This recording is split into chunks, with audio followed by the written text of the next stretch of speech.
Capítulo 167. Tudo bem. Creste Sesimir assentiu e se inclinou para a frente, então jure pelo artefato sagrado. Enquanto dizia isso, ele se inclinou para erguer a mala de prata a seus pés. Artefato sagrado? O artefato sagrado que o fez ganhar o título de espada da deusa? Klein olhou para as ações do diácono com curiosidade. Creste colocou a mala nos joelhos, seus olhos verdes escuros instantaneamente ficando pretos. Levantando a mão, ele pressionou a tampa da mala prateada, que lembrava uma case de violino, e ela se dissolveu de repente e recuou como a maré. Ao mesmo tempo, Klein sentiu que a luz ao seu redor estava sendo atraída para a frente, como se estivesse sendo absorvida pela mala. As luzes das lâmpadas clássicas que revestiam as paredes, bem como o esplendor prateado que espiralava dentro da mala, fez com que a sala de alquimia ficasse totalmente escura. A cena parecia extremamente estranha. Pá! Com um estalo, Creste Sesimir abriu a mala, revelando a espada de puro osso branco que estava dentro. Sim, uma espada de osso.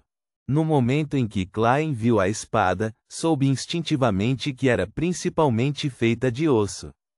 A espada curta silenciosamente liberou um brilho branco puro na sala escura de alquimia, como se fosse uma lua pairando no alto do céu noturno ou um farol no meio de uma tempestade.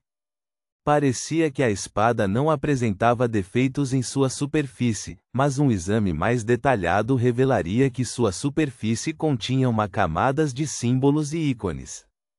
Esses padrões misteriosos se entrelaçavam para formar o corpo da espada.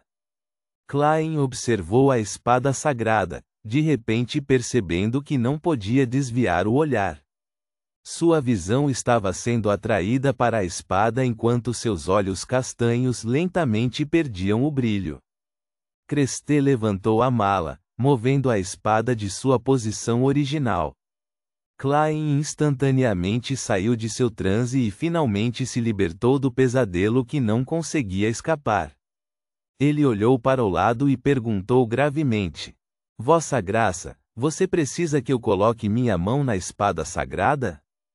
Sim, venha aqui. A voz de Creste era melodiosa como se ele estivesse cantando uma canção de ninar. Klein levantou-se, e deu pequenos passos à frente. Como estava escuro, ele não conseguia ver onde as pernas do diácono estavam, nem suas botas de couro velhas. Pare, falou Creste calmamente. Klein imediatamente parou e ficou no lugar. Ele deu uma rápida olhada na espada de puro osso branco pelo canto dos olhos antes de se afastar novamente, com medo. Com esse mero olhar, ele se curvou e estendeu a mão direita, colocando-a com precisão no topo da espada sagrada. Uma sensação de frio passou por sua pele e entrou em sua mente. Os pensamentos perturbadores e os sentimentos de preocupação diminuíram instantaneamente, como se ele estivesse sentado em um telhado em uma vila barulhenta, sentindo o cheiro da colheita e admirando o céu estrelado da noite. Recite depois de mim, disse Creste solenemente. Tudo bem, assentiu Klein. Ele então ouviu o diácono dizer em Hermes: Ó deusa da noite eterna, mais nobre que as estrelas e mais eterna que a eternidade. Juro a você em meu verdadeiro nome e minha espiritualidade. Eu, Klein, a partir deste momento nunca revelarei os detalhes do método de atuação, para aqueles que não o conhecem. Se eu for contra isso, aceitarei qualquer punição que considere adequada. Por favor, testemunhe meu juramento. Klein se recompôs e fez o juramento em Hermes, seguindo a liderança do diácono Sesimir. Ele teve a leve sensação de que uma conexão foi estabelecida entre ele e um ser distante através da espada de puro osso branco. Depois de retrair a mão direita, ele desenhou uma lua carmesim no peito. Louvada seja a dama! Louvada seja a dama! Creste sorriu e se curvou em resposta. Imediatamente, ele fechou a tampa da mala e a pressionou fortemente com a mão direita. A escuridão foi instantaneamente dissipada pela luz das lâmpadas que mais uma vez preencheu a sala inteira. Klein notou que os olhos negros do diácono Casimir recuperaram o habitual verde escuro. Ele voltou para a cadeira e franziu a testa. Ele perguntou intrigado: método de atuação? Creste pigarriou. Sem responder diretamente à pergunta, ele sorriu e disse: você pode se sentir um pouco confuso e não entender o que estou prestes a lhe dizer, mas não posso explicar por que isso acontece, pois isso envolve os segredos da igreja. Você só terá o direito de saber depois de se tornar um arcebispo ou um diácono de alto escalão. Klein olhou para Casimir e acrescentou interiormente antes que ele pudesse falar: você só poderá saber depois de se tornar um membro central da igreja, como um arcebispo ou um diácono de alto escalão, enfatizou Creste. Klein assentiu severamente. Creste colocou a mala de prata ao lado do pé e cruzou as pernas. Ao longo da história, a igreja teve gerações e gerações de gênios Beyonder que descobriram lentamente uma maneira de evitar a perda de controle. E o núcleo desse método é o nome da poção. Não é apenas crítico, mas também é a chave. Depois de examinar a expressão pensativa de Klein, Creste continuou: percebemos que os nomes das poções apontam para um certo grupo, e esse grupo tem sua própria abordagem e opera de maneiras únicas. Em termos mais simples, há um conjunto de regras que acompanham o nome da poção, regras diferentes para diferentes poções. Quando seguimos estritamente essas regras, o risco de perder o controle é reduzido ao mínimo. Semelhante ao meu conjunto de princípios dividente? Klein aproveitou a oportunidade para perguntar: esta explicação não é tão simples ou compreensível como a que dei à justiça e ao enforcado? Klein criticou silenciosamente. Sim, Creste deu uma resposta afirmativa. Quando seguimos as regras da poção, nos tornamos cada vez mais parecidos com o grupo descrito pelo nome da poção. Em outras palavras, estamos agindo como o job que o nome da poção nos aponta. Esse é o método de atuação. Você deve se lembrar, a espiritualidade de cada indivíduo é especial, única. Mesmo que as regras básicas devam ser seguidas pelas pessoas que consomem a mesma poção, sempre há certas variações nas regras exclusivas para cada indivíduo. Assim, as experiências dos outros podem servir apenas como guia. Esse é um ponto que eu não percebi, Klein disse sinceramente. Obrigado por me informar. Vou me lembrar disso. Creste riu.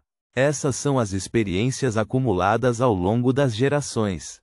Depois de usar o método de atuação, não apenas adquirimos domínio sobre a poção, mas também a digerimos, assim como fazemos com comida. Quando você realmente digerir a poção, sentirá uma sensação única e misteriosa, entendeu? Entendi. Digestão, este termo é muito apropriado. Klein fingiu estar profundamente pensativo. Depois que Creste explicou o método com mais detalhes, Klein ponderou suas palavras ao perguntar: Vossa Graça, já que o nome da poção não é apenas o núcleo, mas também a chave, então como os primeiros Beyonders os obtiveram? Ouvi dizer que foi gravado na ardósia da blasfêmia? Sim, está correto, respondeu Creste, com franqueza, mas a ardósia da blasfêmia estava inscrita com os nomes antigos. Os nomes das poções que usamos hoje foram derivados em parte de revelações divinas. Alguns também foram consolidados pelas experiências dos próprios Beyonders. Klein assentiu lentamente. Ele apertou os lábios e perguntou: Vossa Graça, já que o método de atuação é tão eficaz, por que a Igreja não conta a todos os falcões noturnos sobre isso? Eu disse que é um segredo da Igreja. Você entenderá a razão por trás disso quando se tornar um arcebispo ou um diácono de alto escalão, respondeu Creste, imperturbado. Tudo bem, volte lá em cima, e diga ao resto dos falcões noturnos para descer um de cada vez. Eu tenho que realizar a etapa final do exame. Para impedir que Free e os outros divulguem o método de atuação. Pensou Klein enquanto se levantava, depois se despediu, seguindo a etiqueta dos falcões noturnos. Ele passou pelo corredor e subiu as escadas, retornando à companhia de segurança Blackjorn. Ele viu Dan fumando seu cachimbo perto da entrada do subterrâneo. Com um sorriso, Klein tomou a iniciativa de dizer: não deve haver mais problemas. Vossa Graça quer que eu informe Free e os outros a irem conversar com ele. Sim, esse é o último passo. Isso significa que não houve problemas. Dan guardou o cachimbo e foi para a sala de recreação para contar aos outros. Enquanto observava Free e Sika irem em direção ao subterrâneo, Klein de repente se lembrou de algo. Ele disse às pressas: Capitão, vamos ter que chamar Royale, que está vigiando o portão Chanes, e Leonard, que está vigiando o asilo. E Kenley, que está de folga. Dan congelou e beliscou a testa. Eu esqueci. Ele parou por um momento, depois riu, mas o assunto não deve ser muito complicado.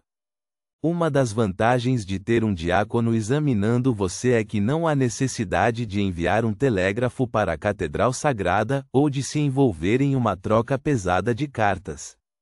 Ele pode tomar a decisão no local e entregar a fórmula da poção de palhaço, além dos ingredientes principais a você.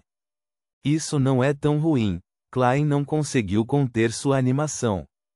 Reticências. 1h30 se passaram. Quando Kenley saiu da sala de alquimia, com uma expressão cheia de perplexidade, Klein foi mais uma vez chamado lá embaixo. Ele encontrou o diácono, a espada da deusa, Creste Sesimir, pela segunda vez.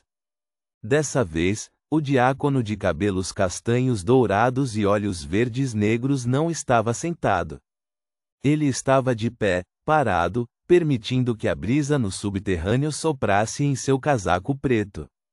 Os colarinhos de Creste estavam altos, escondendo seu queixo nas sombras. Ele olhou para Klein e sorriu. Falcão noturno Klein Moretti, anuncio em nome da deusa que você passou no exame da Catedral Sagrada. Parabéns! Com suas contribuições, você pode avançar imediatamente para se tornar um Beyonder Sequência 8. Ponto.